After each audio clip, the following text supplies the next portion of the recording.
Notice था। हम तो कहना चाहते हैं भाई, इन लोगों के लिए नीरव मोदी, मेहुल चौकसी, विजय माल्या, नीरव मोदी, क्या इन लोगों के लिए लुकआउट नोटिस नहीं था क्या? क्यों नहीं था?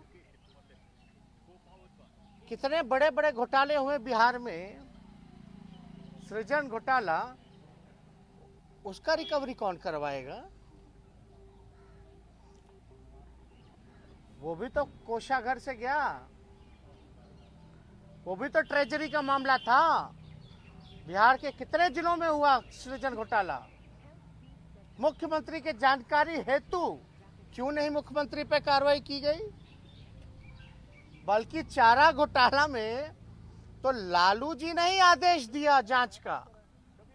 जिसने जांच का आदेश दिया, जिसने जांच करवाया, उसी को तुम जेल भेज दिए। कोई बात नहीं, लालू जी जाते जाते बोले ना झुके हैं ना झुकेंगे, हमेशा सांप्रदायिक शक्तियों से लड़ते रहेंगे। उसकी सजा मिली है, और देख रहा कोई एक बार थोड़ी ना, बार बार सजा मिलती जा रही है। लोग को लग रहा है भाई किस बात का बार बार एक ही आदमी पे सजा सुनाई जा रही है, और जो यहाँ 80 घोटाला करके बैठा है, सृजन महाघोटाला, महापाप करके बैठा बालिका गृह वाला, उन लोगों पे कोई कार्रवाई नहीं होती। तो भाई हम, मेरे अगर ट्विटर पे जाइएगा तो पहला ही टैग्ड है एक ट्वीट, थोड़ा पढ़ लीजिएगा। आज भाजपा के खिलाफ, सांप्रदायिक शक्तियों के खिलाफ देश में कोई नेता नहीं बोलता है जहां लालू जी बोल रहे हैं, लड़ रहे हैं। अगर बीजेपी से हाथ मिला लेते लालू जी तो शायद राजा हरिश्चंद्र कहलाते। आज भाजपा और आरएसएस इन लोगों से लड़ाई लड़ रहे हैं तो भाई सजा काट रहे हैं। तो लालू जी डरने वाले हैं क्या, या हम लोग कोई डरने वाले हैं क्या? लालू जी का साथ जो हो रहा है, देश की जनता और बिहार की जनता देख रही है। लालू जी के साथ जो हो रहा है वो यूपी में भी, यूपी की जनता जो है बीजेपी पर वार करने का काम करेगी, वोट का चोट देने का काम करेगी। लोग को लगता है कि लालू जी को जेल भेज देने से लालू जी कमजोर हो जाएंगे, पार्टी नस्तानाबूद हो जाएगी। बिहार की सबसे बड़ी पार्टी निकल के आई, आरजेडी सरकार बना चुके थे महागठबंधन। ये तो कुछ बेईमानी कर करके लोग आ गए थे, तो लालू जी तो और मजबूत हुए, पार्टी मजबूत हुई, और लालू जी का एक एक सिपाही आने वाले समय में बीजेपी और आरएसएस को बिहार की धरती से, और नीतीश कुमार जी जैसे बेईमान नेता को खत्म करके, खत्म मतलब पॉलिटिकली खत्म करके ही सांस लेकर के जो है वो काम करेगा। ये चुनौती है जो देश के लिए, जिन लोग बर्बाद कर रहे हैं, जो देश के युवाओं को बर्बाद कर रहे हैं, देश के संपत्तियों को बेचा जा रहा है। तो सीबीआई, ईडी, इनकम टैक्स नहीं है।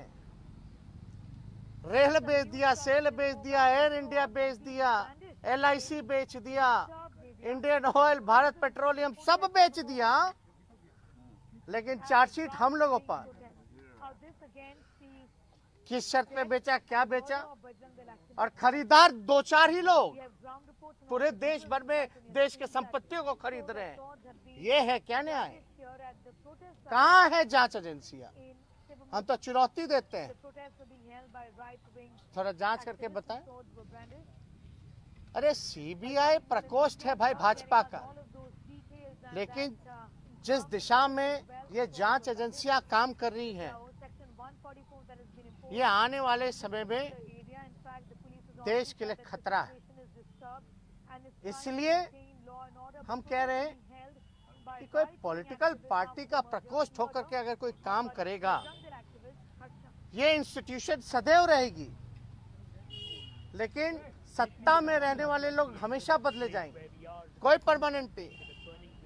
अगर इसी हिसाब से दुरुपयोग होता रहा इस तरह की जांच एजेंसियों का, तो बुरा प्रभाव और जो लोग न्याय के लिए, देश में जनता जो न्याय के लिए जो लोग लड़ते हैं उनको न्याय नहीं मिलेगा। ये देश के लिए बहुत बड़ा खतरा है। और हमने पूर्व में भी कहा, आज सर्वे करवा लो, आप लोग सर्वे करवा लीजिए। देश के जेलों में सबसे ज्यादा गरीब लोग जेल में बंद हैं, गरीब। और लालू जी गरीबों के नेता हैं। और कोई जेल नहीं जाएगा, सबको अक्यूटल हो जाएगा, सबको जो है छोड़ दिया जाएगा।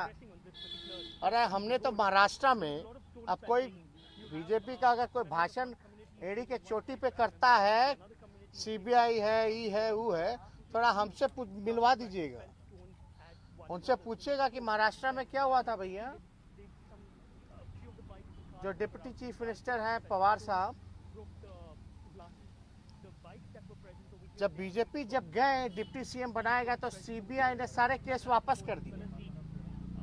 याद कीजिएगा वाकया, सारे केस वापस कर दिए। जब सारा केस खत्म हो गया तो पवार साहब वापस एनसीपी में आ गए, जो शरद जी के भतीजे हैं। जब वापस आए तो दोबारा ईडी और सीबीआई के छापे और रेड पड़ने लग गए। यही है जांच एजेंसियां क्या? ये तो जीता जाता उदाहरण है, और हमको कैसे सैकड़ों उदाहरण मिलेंगे, इस पे हम नहीं कहना, लेकिन ऐसी संस्थानों का दुरुपयोग किया जा रहा है। नीतीश कुमार कह रहे थे कि जो लोग शिकायत करते हैं, जो लोग पीड़ित हैं, आप तो वही है ना, उनसे क्यों नहीं? क्या चीज? कौन? नीतीश जी बता रहे हैं। नीतीश जी थोड़ा सृजन के बारे में बताइए। I have no interest.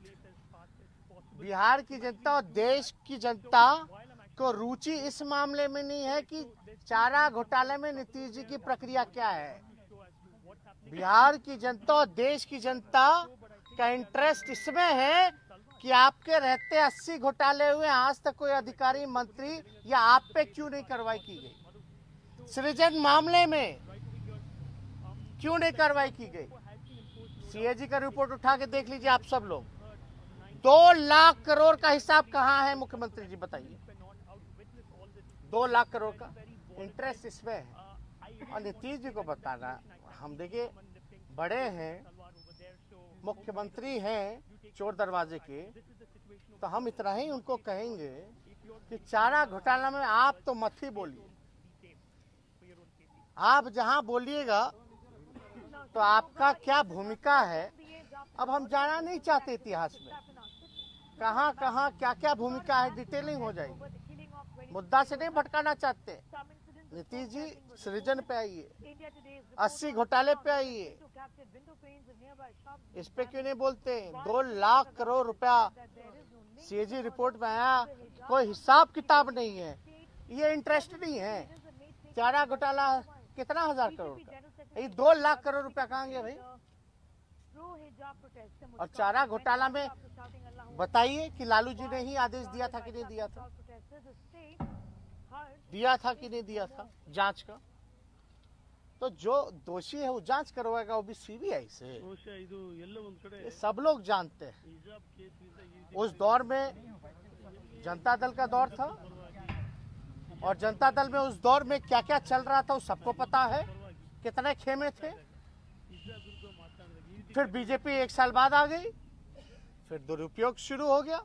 तो ये बताने की हमको जरूरत नहीं है। आपने बोला कि नीतीश कुमार की राजनीति जो है उसको खत्म करके बीजेपी को खत्म करेंगे, और चीजें बोला एक बार फिर से। हम बस इतना ही कह रहे हैं कि लालू जी के साथ जो हो रहा है बिहार की जनता देख रही है, और बिहार की धरती में बिहार की जनता ने लालू जी को आशीर्वाद दिया, और बिहार में सबसे बड़ी पार्टी के रूप में ही नहीं बल्कि हम सरकार बनाने का मैंडेट भी मिला था, जनादेश था, लेकिन चोर दरवाजे से ये लोग आए। अब देख रहे हैं ना लोग भाई कि क्या लालू जी के साथ बार बार एक ही आदमी को प्रताड़ित किया जा रहा है।